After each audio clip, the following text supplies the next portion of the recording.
ملګرو لږه صفا خبره به کوو که تاسو وایئ چېرې په خیبر پښتونخوا کې حالات صرف د تحریک انصاف د صوبایي حکومت د لاسه خراب دي نو دا به لږه مبالغه وي ځکه چې صوبایي حکومت چې کوم دی هغه د وفاقي حکومت تابع دی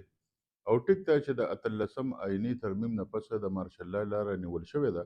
خو آرټیکل 232 آرټیکل 234 وفاقي حکومت ته د اجازت ورکوي چې په دې ځای کې هغه گورنر راجم لګولی شي هغه آرټیکل 245 لاندې فوج د اختیارات هم ورکولی شي او د امن او امان حالات هم راټینګولی شي او د ترهګرۍ مخ هم په مؤثره طریقه باندې نیولی شي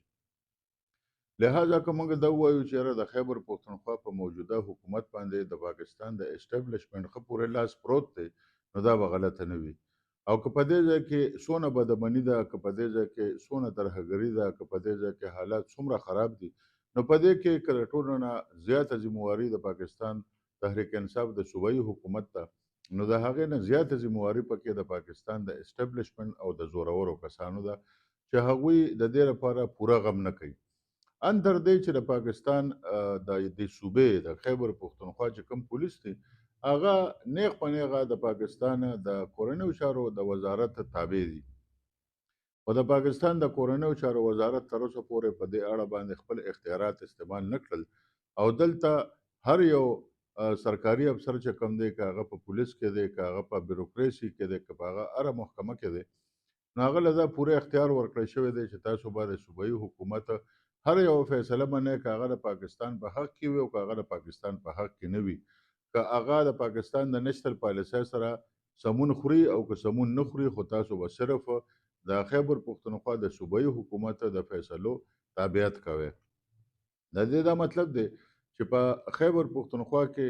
په بیډ گورننس باندې یا د امن او امان په صورتحال باندې یا دا کم شهادتونه چې کیږي په دې باندې یا دا کم نور حالات چې خراب دي په دې باندې ګوتو چتول صرف تحریک انصاف ته دا زیاتې دي تحریک انصاف سره په دې معاملې کې د پاکستان اسټابلیشمنټ مخکې مرګره او د پاکستان اسټابلیشمنټ سره اوسم مرګره دي او په دې خبره باندې موږ له پیدل پکار دي کړه پاکستان اسټابلیشمنټ وغواړي نو د تحریک انصاف او صوبایي حکومت دلته یو غنټه هم نشي پاتې کېدی او که د پاکستان اسټابلیشمنټ وغواړي نو د تحریک انصاف او د حکومت صوبایي پالیسۍ چې کومې دي نو هغه په یو غنټه کې بدلیدي شي پر دې دا مطلب دی چې د پاکستان اسټابلیشمنټ او زورور کسان چې کوم دي هغه اوس هم د پاکستان تحریک انصاف د صوبایي حکومت سره کلک ولاړ دي لہذا دلته که هر څه کیږي نو د هغې ذمواري صرف په تحریک انصاف باندې نه ده صرف تحریک انصاف ګرموله څه بده څه ښه خبره نه ده یوازې تحریک انصاف ګرم نه دی بلکې د پاکستان زورورې طبقې څه ته چې مونږ مقتدره وایو څه ته چې مونږ اسټابلیشمنټ وایو هغه په دې کې برابر تحریک انصاف سره ګناهګار دی